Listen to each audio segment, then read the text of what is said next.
Hola, bienvenida a este nuevo espacio del ensayo dedicado a muerte e iniciación. En la última cinta hablemos de esas experiencias increíbles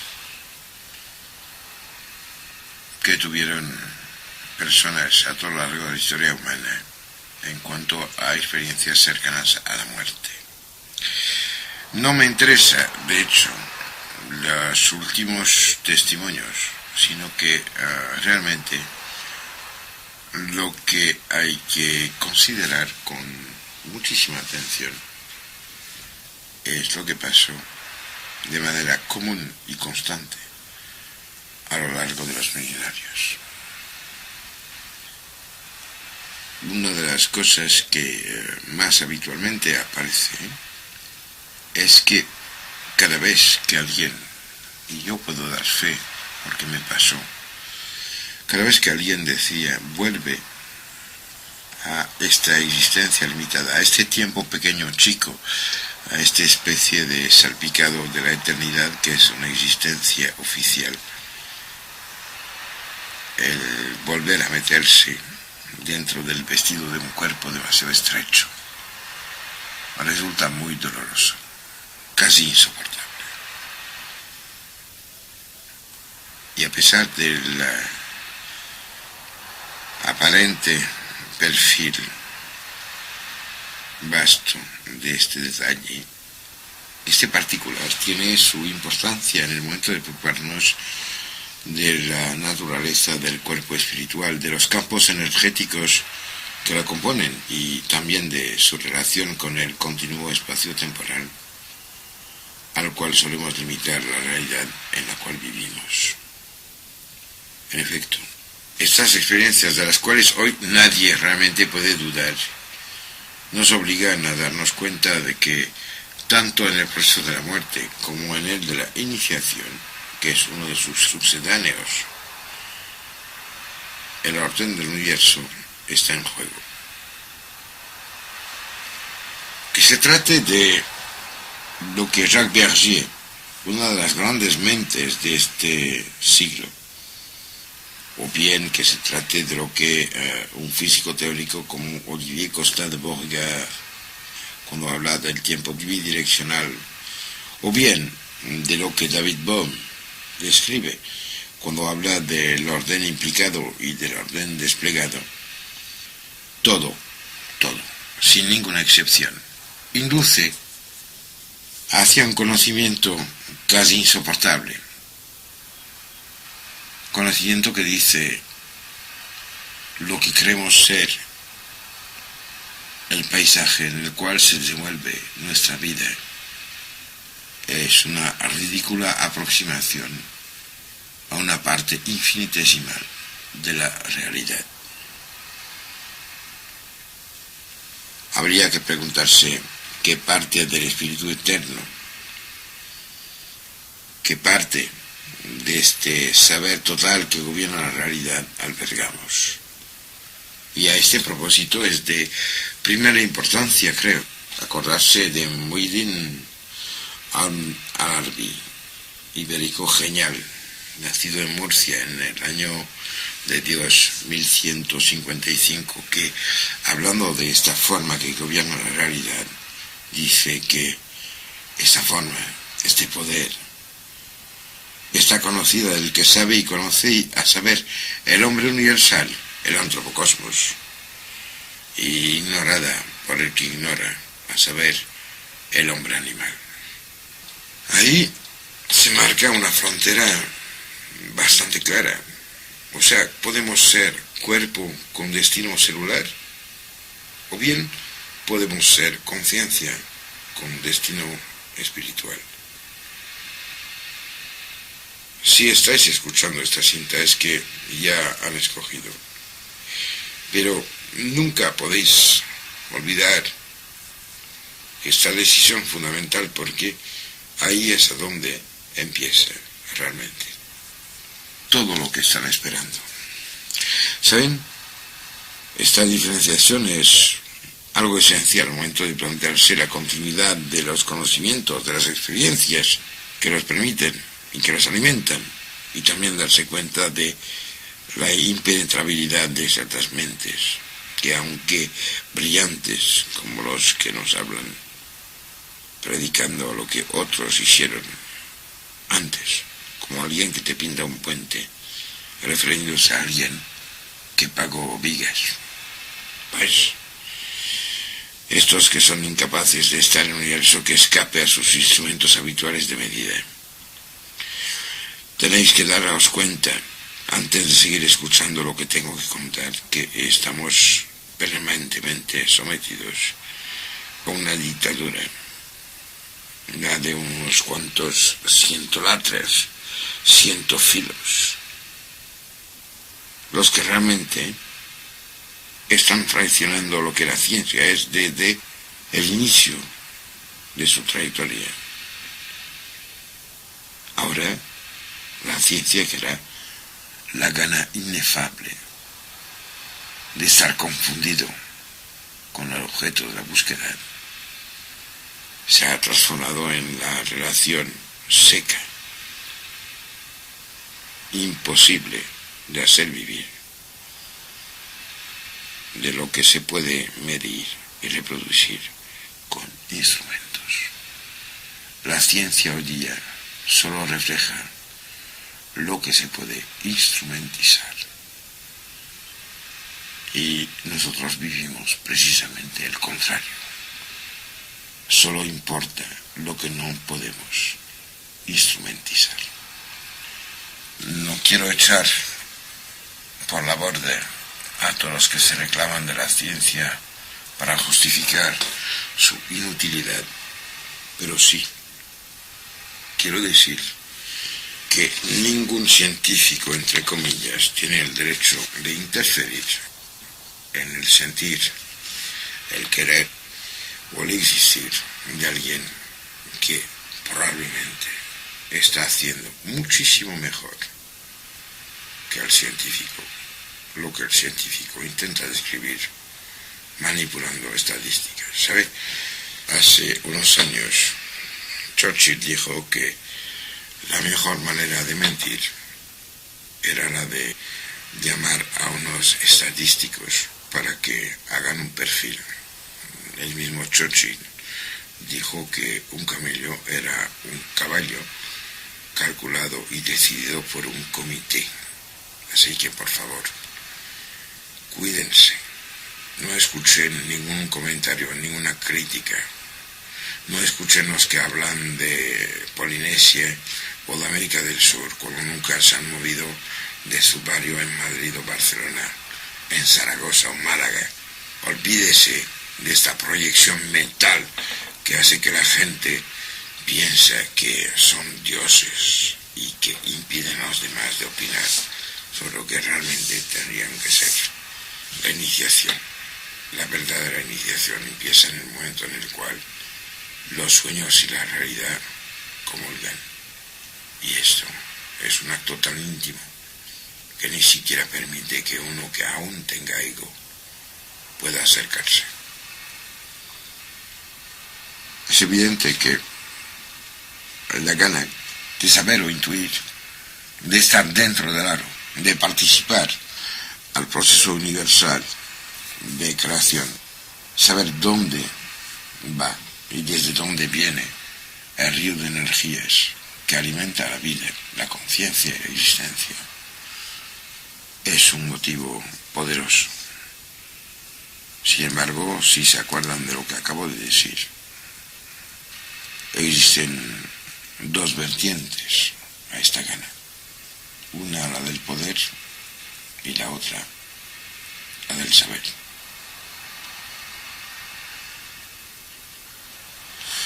Des en cuenta que esta diferenciación es esencial al momento de plantearse la continuidad de los conocimientos, de las experiencias que los permiten y alimentan, y al momento de dar su cuenta de la impenetrabilidad de ciertas mentes. No se justifique nunca, no intente explicar. Vaya, porque si se paran para explicar a dónde van, no irán nunca. ¿Sabe? Atravesarán con personajes que hablarán muy bien y que, aunque sean brillantes, serán incapaces de estar realmente en un universo que escape a sus instrumentos, sus técnicas, sus medios habituales de medida. Estamos sometidos a una dictadura insoportable de gente que, en vez de cumplir con la vocación real y con lo que es la ciencia, cual propósito tiene que ser el desconocido, la ciencia solo se ocupa de lo que no sabe. Es como un tren depende de la locomotora y solo nos entregan vagones, van siguiendo los que no saben, diciendo de que saben, ya que siguen a alguien que está por delante. Solemnes idiotas, animadas y crueldades mentales. No se deje controlar por esos microcefálicos de la cultura que solo utilizan los fósiles del conocimiento, respaldándose en los aventureros viajeros de la mente abierta. ¿Sabe? Cuando aparecieron los primeros homínidos, los primeros hombres antropocósmicos, los padres fundadores, las fuentes,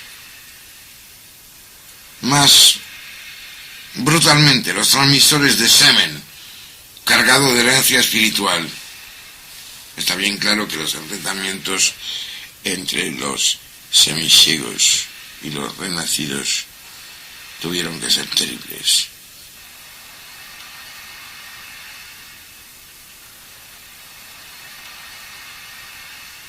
Estamos hablando de estos momentos increíbles en los cuales los padres de la humanidad tuvieron unas experiencias en las cuales los muertos revivieron. Es en el momento de esas primeras experiencias cuando aparecen unos fenómenos de extrema importancia. El primero es que empiezan a existir individuos que tienen la memoria de la totalidad de su vida. Quiero decir que, como ya pertenece a este mundo común de referencias, todo el mundo ha oído hablar alguna que otra vez de esta gente que, por haberse empezado a ahogar, lo que sea, ha visto, por lo que dicen, pasar en un rato la totalidad de su vida. Imagínense bien que los que entonces murieron y revivieron, pues vivieron lo mismo, pero con una connotación muy especial, que es que en esos entonces la identidad, el ego, la propiedad de uno frente a su vida y a los contactos que tuviera con el mundo, no era una norma. Quiero decir que esto, dentro de un grupo primitivo, quiero decir, el tener la memoria de la totalidad de su vida, se acerca mucho al disponer de la historia del grupo en sí, ya que, por lo que sabemos de las tribus primitivas estudiadas por los modernos etnólogos, la experiencia personal, la vida propia y hasta el nombre íntimo están muy lejos de constituir una norma. ¿Sabéis? Cuando se pregunta a un grupo primitivo ¿cómo se llaman? ¿Quién eres tú? Dice, yo soy miembro de este grupo. Dice, ¿pero quiénes sois? Dice, somos los hombres. Es algo muy violento, porque quiere decir que los que no son ellos ya no son hombres. Es el primer paso hacia la conciencia. El segundo fenómeno radica en la adquisición de una experiencia placentera, agradable, inimaginable, de libertad absoluta. Esta, conectada con la muerte física y la experiencia del funcionamiento de la conciencia sin soporte corporal. Vivir sin estar.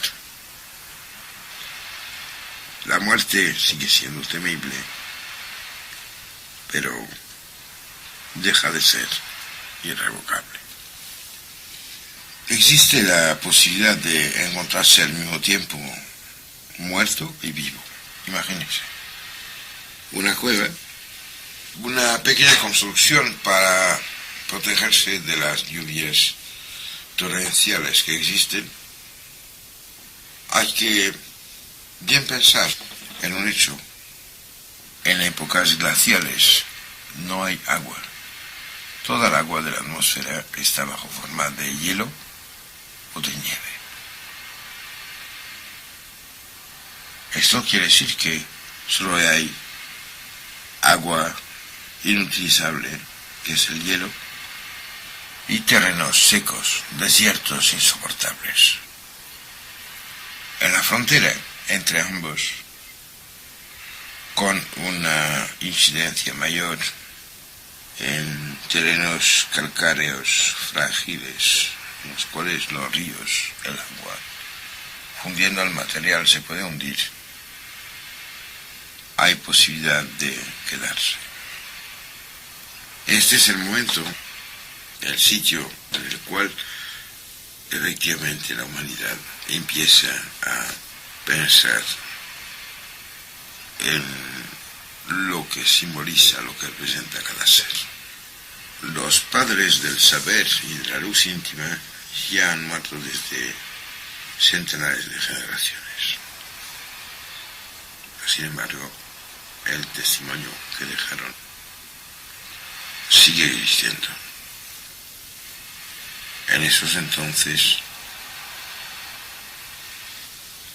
los que son los hijos y nuestros abuelos lejanos tienen que adentrarse en el vientre de la tierra para buscar agua. Entre otras cosas se encuentran también una temperatura fija, que honestamente cuando baja en invierno la temperatura de Europa por debajo de los 6 grados, imagínese que esté usted en pelotas aguantando temperaturas de este tipo.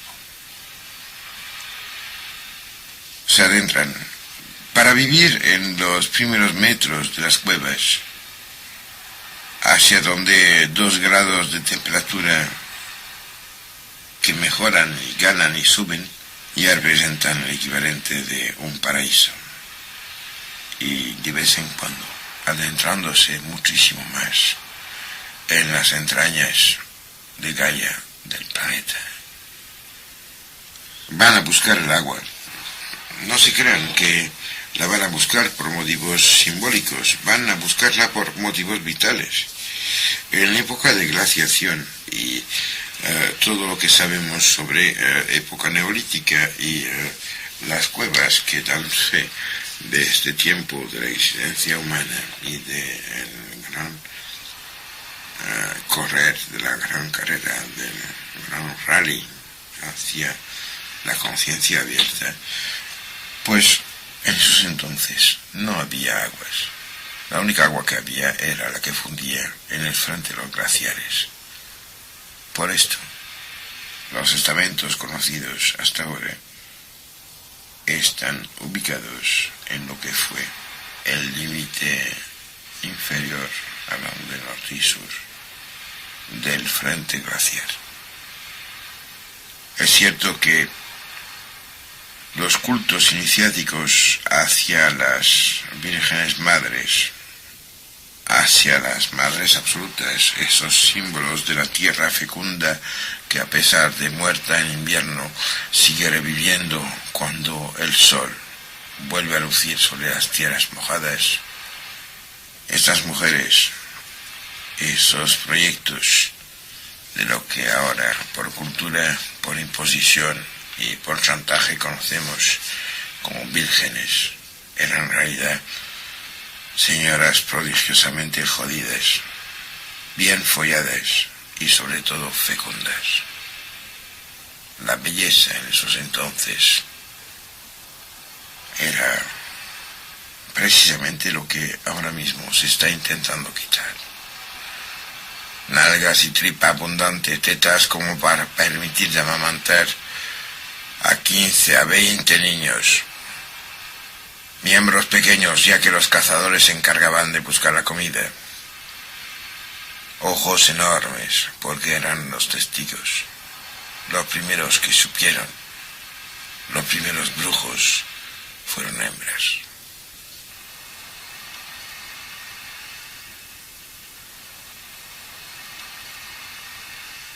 Pienso que cuando realmente después de estas catástrofes que disparan para sobrevivir, lo que hace que hoy día empezamos a tener el proyecto de una mente auténtica, pues esto hizo que desde este momento la gente se dio cuenta que por vivir, existir, poderse acordar de lo que fueron, imaginar, soñar o desear lo que querían ser, también se dieron cuenta de que al morir ya nadie sabía ni quién era, ni quién sería, ni muy honestamente quién fue.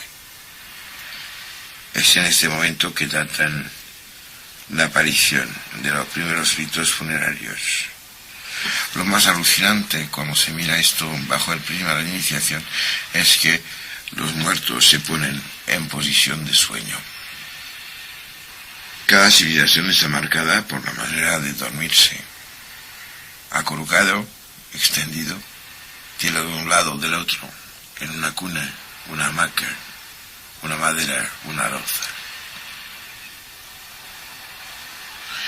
Es muy importante porque el origen de estos ritos funerarios no está realmente en la manera en la cual cuando vivían dormían, sino que todos los ritos están hechos para una sola cosa.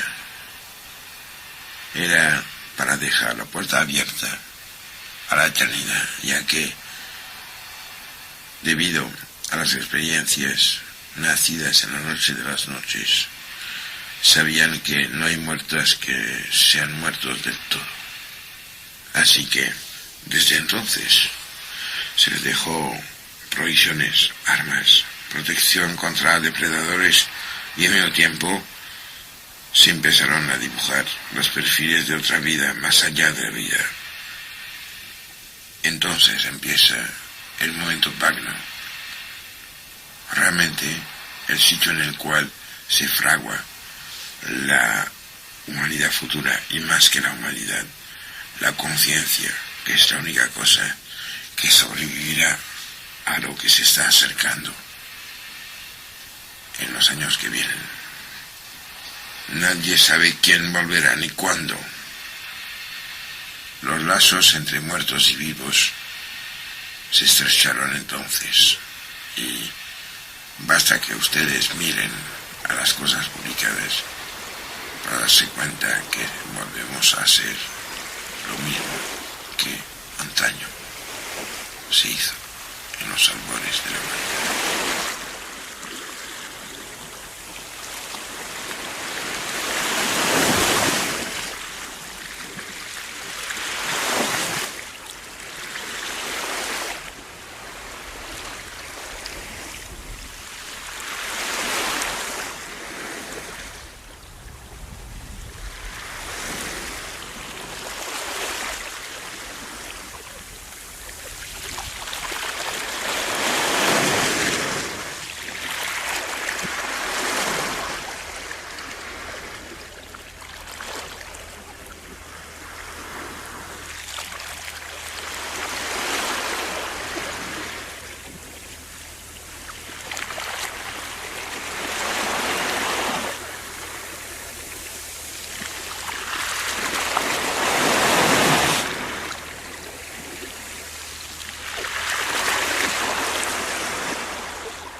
Bienvenida a esta segunda cinta del cuarto tomo del ensayo sobre muerte e iniciación.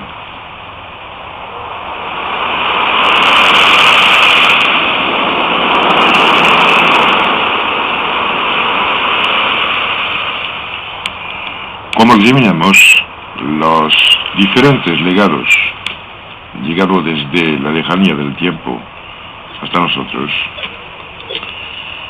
y esto prácticamente en todas las culturas conocidas hasta hoy,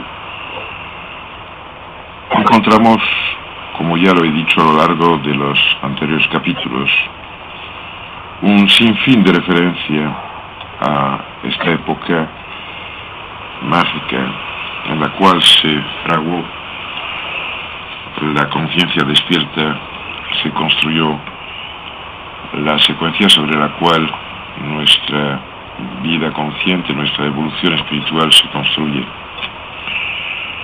Esta época en la cual empezó el mundo a cambiar, pasando de una época en la cual toda su estructura dependía de leyes directas y estrictamente naturales, a una nueva época en la cual, debido a las interacciones de lo que empezaba a ser la humanidad, se fue paulatinamente modificando. Esto es el tiempo de los sueños de los cuales nos hablan los aborígenes de Australia, el tiempo en el cual se enraizan todas las mitologías. Detrás de lo que pasaron a ser transformado por la transmisión verbal inicialmente y escrita posteriormente de esas épocas, todo apunta hacia lo mismo, y siempre vuelvo a las mismas referencias. Las experiencias que sirvieron de base a todas esas mitologías y contenidos simbólicos derivan de esas experiencias que vivieron nuestros antepasados lejanos, experiencias que tienen todas que ver con experiencias cercanas a la muerte. Todas tienen que ver con la continuidad del ser después del final de su envoltura física. Creo que a este propósito es el momento justo ahora para hablaros de un extraordinario experimento que fue realizado al inicio de este siglo. En esos entonces, dos investigadores, los doctores Verall y Butcher, elaboraron un protocolo experimental conocido ahora como la Orija de Dionisos, o sea, Year of Dionysus. Experimento descrito en detalle por Balfour en las actas de la Sociedad de Investigaciones Psíquicas, la SPR inglesa, en 1918. En este plan muy complejo se habían eliminado todas las posibilidades de fraude, teniendo en cuenta, por supuesto, todo lo que entonces se sabía de las trampas, mentiras y estafas que se podían practicar en este tipo de experimentaciones. Lo que buscaban Verall y Butcher no era nada menos que el hacer un trabajo, empezándolo mientras estaban en vida y siguiendo el protocolo establecido una vez muertos, buscando de dar señales inequívocas de su presencia y de su actuación a través de medios, mediadores, channels diríamos hoy día. Ellos tenían una experiencia difícilmente imaginable hoy día, ya que hay que acordarse que las actas y los archivos de la SPR representan una masa de datos que nunca ha sido posible de superar. También hay que reconocer que en esta época hubo una especie de plétora de casos de mediunidad, de casos concretos, de interacciones, manifestaciones espectaculares, y que fueron estudiadas, créanme, con mucho esmero y por personalidades de gran alcance y de gran reputación, que por lo menos son equiparables a muchas de las personalidades que hoy en día se permiten criticar cosas que ni siquiera han observado. En efecto, los doctores Berald y Butcher eran antiguos investigadores de la Society for Physical Research y conocían perfectamente todo lo que se sabía en su época sobre la investigación acerca de las manifestaciones post-mortem. Claro, nos tenemos que acordar también de la increíble mezcla de hechos auténticos y de estafas que se daban en estos entonces, y me creo que incluso más que hoy. Y esto incluso viniendo de parte de los más dotados de los mediums estudiados, que eran, y esto es bien fácilmente inteligible, incapaces de producir a petición de los que querían ver fenómenos de los cuales no eran ni los maestros ni que podían controlar. Fue porque Berald y Butcher no se encontraban satisfechos de las conclusiones dudosas a las cuales finalmente se podía llegar, que concibieron su plan. No era destinado a convencerlos, ya que lo estaban, sino que lo que buscaban era de proporcionar, de entregar a los que seguirían un trabajo fiable que permita acabar de una vez por todas con todo el juego de escepticismo que nos permite al final vivir una vida idiota, cerrando los ojos. La oreja de Dionisos, tal y como se conoce desde entonces, fue por lo tanto un pacto basado entre esos dos científicos.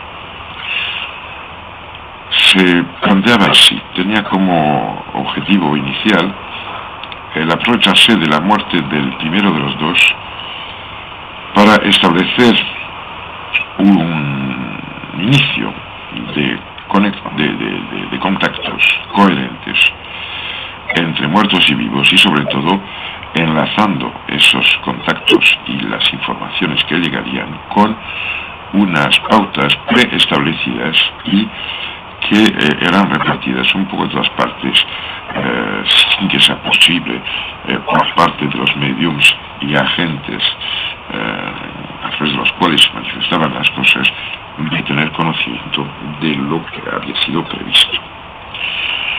En sus planes tenían también previsto que una vez hecho esta primera parte, al finalizar la vida del segundo, del sobreviviente, tenían pactado un reencuentro, una especie de cita post-mortem, en la cual ambos se tenían que encontrar del otro lado del umbral, buscando de provocar una serie de manifestaciones y comunicaciones conjuntas, elaboradas en su tiempo de vida por separado por cada uno y sometidas a un sinfín de corporaciones y condicionantes, de los cuales en vida cada uno de ellos solo conocía una parte. Entre esas condiciones existían unas absolutamente increíbles, como por ejemplo de que tenían que seguir un ritmo de comunicación específico, escogiendo sitios situados en continentes diferentes.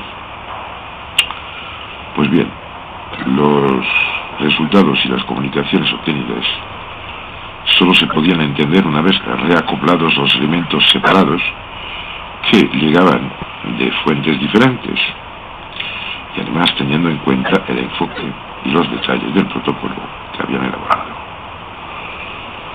La experiencia fue un éxito total.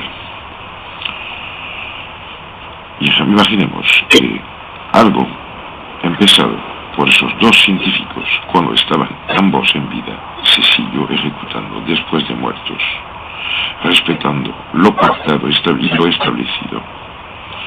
Eso es increíble y va, para mí, mucho más lejos que lo que se puede recoger incluso del examen fino de todos los casos de reencarnación estudiados hasta hoy día y de manera muy seria, muy oficial, muy científica. Tendría que haber bastado esta única experimentación para demostrar, me parece, por lo menos la importancia capital de las investigaciones acerca de la conciencia y de la permanencia de la conciencia, de la continuidad después de la muerte. Claro está que esto hubiera obligado a una revisión total de los valores morales y también de las obligaciones y limitaciones basadas en la angustia y en el miedo a la disolución, sobre los cuales finalmente está basada nuestra vida, nuestros actos, los negocios que hacemos, los acuerdos que pasamos, todos esos pactos y compromisos que parecen dibujar la estructura de nuestra existencia, cuando en realidad la limitan, la encierran y le impiden casi de respirar. Pero no fue así. No fue así. No bastó este experimento. Nadie, prácticamente nadie, quiso tenerlo en cuenta. Otra vez. Algo increíble. A este propósito, y como una pequeña paréntesis, le voy a contar algo. Me acuerdo de la declaración de un eminente miembro francés de la Unión Racionalista, que una vez dijo, contestando a un periodista que le preguntaba muy tontamente que, bueno, ¿qué pasaría si, estando en su despacho, veía por la ventana un ovni? Imagínense lo que contestó este señor, que es al final el mentor de mucha gente, que fiándose de sus diplomas y de su aura académica, dejan de que él decida, como un despote mental, lo que es verdad y lo que no lo es. Pues este hombre contestó que si veía algo así, daría la vuelta a la ventana y miraría la pared. Frente a eso, que queréis que se diga, soy bien consciente que para los escépticos no bastará nunca ninguna experimentación ni ningún resultado, y no tengo la intención de entrar en polémica sobre este tema. Alguna vez los escépticos morirán por fuerza y ya se darán cuenta por sí solos. Lo que sí me interesa, mucho más que esto, para cerrar esta paréntesis, que al final era también necesaria, es que a lo largo de milenios enteros, millones de seres humanos fueron acumulando vivencias de este tipo. ¿No creen ustedes que ya había genios hace 3.000 años, y hace 2.000, y hace 1.000, y 500, y 200? ¿No creen que la percentual de inteligencia abierta, de creatividad, de capacidad de inteligencia era la misma? ¿No creéis incluso que al disponer de menos recursos casi protésicos, prostesis, como tener 1.000 libros en la biblioteca, tener un archivo video, tener un ordenador, o Dios sabe cuál otra cosa, esta gente tenía que desarrollar una capacidad descomunal de memorizar, de sintetizar, de analizar. Acordémonos que el hombre del Renacimiento, del cual un señor como Pico de la Mirandola fue un ejemplo para mí magno, pues digan a cosas como, por ejemplo, en el caso del mismísimo Pico de la Mirandola, este hombre muere antes de los 40 años dejando detrás de sí unos 1500 libros y tratados diferentes que cubrían la totalidad de todo lo que se sabía en su época en todos los campos, acabando con un título increíble, el Omnia Res Scibili, o sea, alrededor de todo lo que se puede saber. Por lo tanto, creo que tendríamos que respetar y examinar con por lo menos un poco de honradez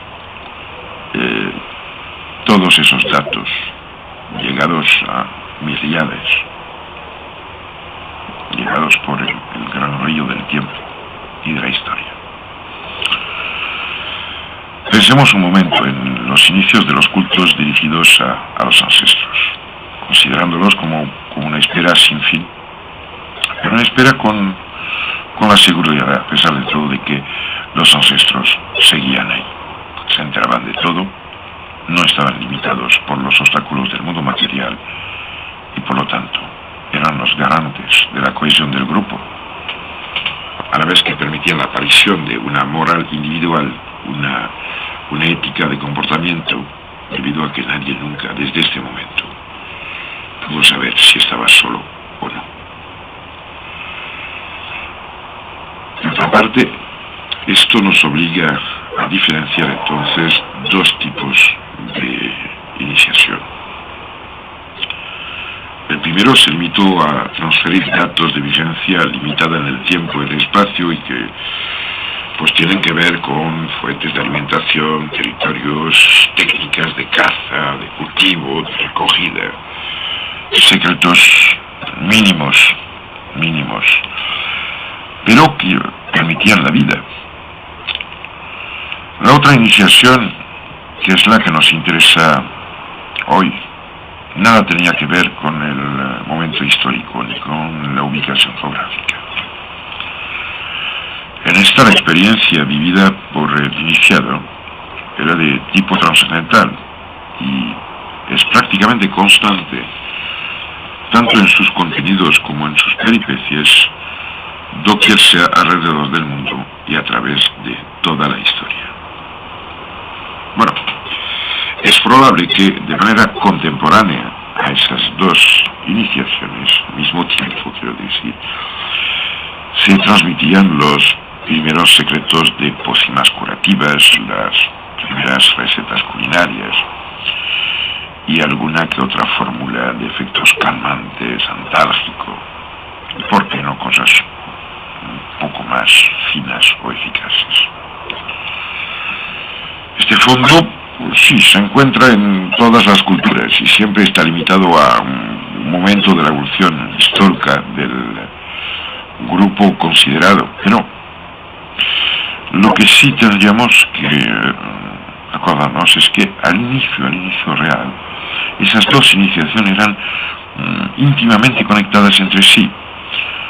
Parece ser que en esos entonces no existía diferencia entre la experiencia vital y la dimensión espiritual que posteriormente se marcó. Porque al perder probablemente la calidad de las experiencias, lo único que se mantuvo fue una secuencia ritual, un juego, un teatro en el cual se hacía como si, pero que no era. Esta disociación probablemente se hizo también en función de la desaparición paulatina de las sustancias psicotrópicas, de las cuales ya hablé en los anteriores capítulos, sustancias psicotrópicas que desaparecieron de la mayoría de los alimentos consumidos por todos, que eran una cosa que se comía a diario. Y yo creo que ahí se sustituyeron a los efectos auténticos efectos que eran efectos que disparaban estados de conciencia más abiertos, estados metagnómicos auténticos, pues poco a poco fueron desapareciendo a medida de que las sustancias alteradas que había cambiado los factores de crecimiento por agentes susceptibles de efectos sobre la conciencia se iban reduciendo, ya que la noche de las noches había acabado. Creo además que de esta época podemos datar las prohibiciones y los tabúes que después pasaron a ser parte del legado común de casi todas las estirpes humanas. Porque mucho antes que los tabúes propiamente dichos suelen aparecer comportamientos alimentarios, sobre todo, que se transmiten sin necesidad de un vehículo verbal. Aquí nos encontramos con otros nuevos alimentos, entre otras cosas porque aparecen nuevas variedades de plantas, de tubérculos, de frutas, porque son mutantes, nacidas de la adaptación necesaria a la noche de las noches. Creo que entonces casi todos los vegetales tuvieron que contener cantidades ingentes, muy superiores a todo lo que conocemos ahora de esas sustancias psicotrópicas. Comer era cambiar, y efectivamente cambiamos todos, y cambió efectivamente el mundo, porque fue entonces cuando la conciencia cósmica, este flujo eterno que barre el cosmos, que empezó a ser recibida.